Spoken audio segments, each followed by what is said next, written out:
Caption দেখে কি চমকে গেছেন? চমকানোর কিছু হয়নি। এবার বিশ্বকাপে ব্রাজিলকে ম্যানেজ করবেন কার্লো আনচেলত্তি, এ নিয়ে কোনো সন্দেহ নেই। তাহলে কেন এমন ক্যাপশন? আসুন সেটার ব্যাখ্যায় দিই। বিশ্বকাপের ইতিহাসে এই প্রথমবার ব্রাজিলকে বিশ্বকাপে ম্যানেজ করবেন বিদেশি কোনো কোচ। এই তথ্য আপনারা সবাই জানেন, ইতিমধ্যেই জেনে গেছেন। কিন্তু আরও একটি তথ্য আছে যেটা হয়তো আপনারা অনেকেই জানেন না। সেটি হলো এবারের বিশ্বকাপে 48টি দল রয়েছে এবং সেই 48টি দলের মধ্যে কোনো দলেই ব্রাজিলিয়ান কোনো কোচ নেই।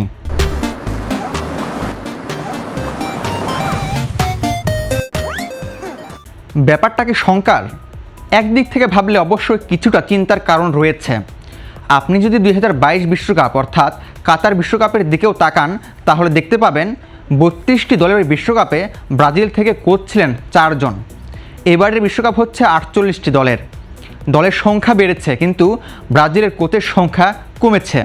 48টি দলের বিশ্বকাপেও ব্রাজিল থেকে নেই একটিও কোচ।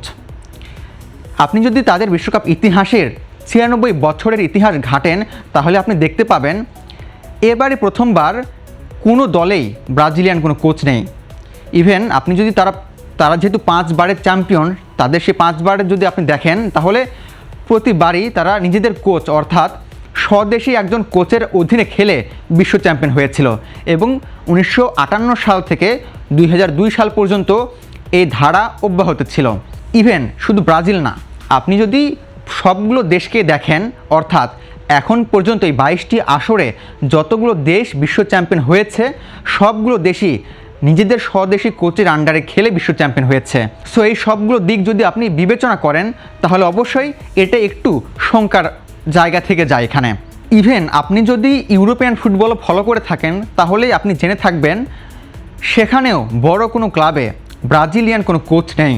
ব্যাপারটা বেশ শঙ্কার, কারণ ব্রাজিলের মতো যে দেশ যেখানে ফুটবল কালচার এত বেশি রিচ, সেই দেশে এখন কোয়ালিটি মানের ফুটবল কোচ খুঁজে পাওয়া যাচ্ছে না। কিন্তু আপনি যদি উল্টো দিকে তাকান, অর্থাৎ ব্রাজিলের চিরপ্রতিদ্বন্দ্বী দেশ আর্জেন্টিনার দিকে তাকান, তাহলে আপনি দেখতে পাবেন এবারের বিশ্বকাপে সবচেয়ে বেশি কোচ রয়েছেন আর্জেন্টাইন। 48টি দলের মধ্যে 6টি দেশেই আর্জেন্টিনার কোচ। দ্বিতীয় দেশের দিকেও যদি আপনি তাকান, ফ্রান্সের 5 জন কোচ রয়েছেন, স্পেনের রয়েছেন 4 জন কোচ এবং জার্মানি এবং ইতালিরও 3 জন করে কোচ রয়েছেন।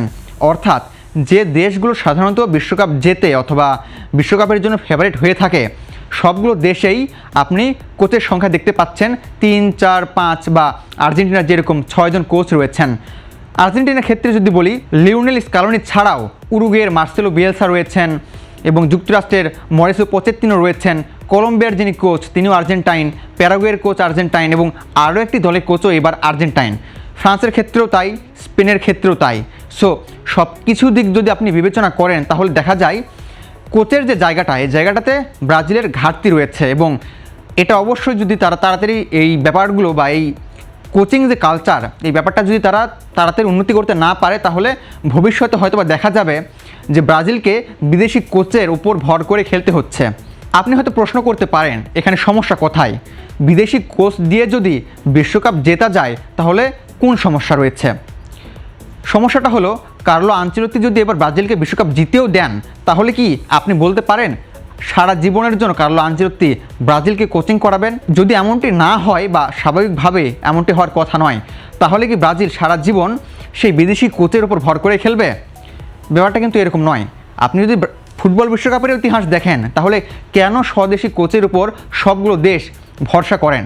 এখানে মূল কারণটা হলো, সাধারণত ক্লাব ফুটবলে সেখানে কোনো সমস্যা হয় না। সেখানে কোন দেশের কোচ আপনি নিয়োগ দিচ্ছেন এটা ম্যাটার করে না। কেন ম্যাটার করে না? কারণ সেখানে ফুটবলটা হয় সারা বছর, পুরো একটি মৌসুম জুড়ে প্লেয়াররা কোচদের সঙ্গে থাকেন। কোচরা সেই প্লেয়ারদের বা ক্লাবের প্লেয়ারদের ভালো বুঝে থাকেন।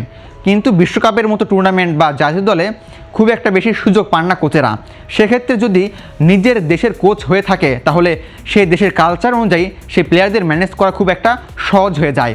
এই সব কিছু বিবেচনায় ইন্টারন্যাশনাল ফুটবলে স্বদেশি কোচকে বেশি প্রায়োরিটি দেওয়া হয়। সো আপনার কি মনে হয়ে থাকে, ব্রাজিলের কি আসলে বিদেশি কোচদের উপরে ভরসা করা উচিত, বা এবারের বিশ্বকাপে যে ব্রাজিলের কোনো কোচ নেই, এটা কি একটুও শঙ্কা জাগা নিয়ে? যদি এমনটি মনে করে থাকেন, তাহলে কমেন্ট বক্সে আমাদের জানাতে পারেন। আর যদি মনে করে থাকেন যে এটা কোনো ব্যাপার নয়, বিদেশি কোচ দিয়েও বিশ্বকাপ জেতা যাবে, অথবা পরবর্তীতেও ব্রাজিলের যদি কোচের সংখ্যা বা সংকট দেখা যায় তাহলে তখনও বিদেশি কোচ নিয়োগ দেওয়া হবে। সো এই ব্যাপারটিও আপনারা কমেন্ট বক্সে জানতে পারেন। এতক্ষণ সঙ্গে থাকার জন্য ধন্যবাদ।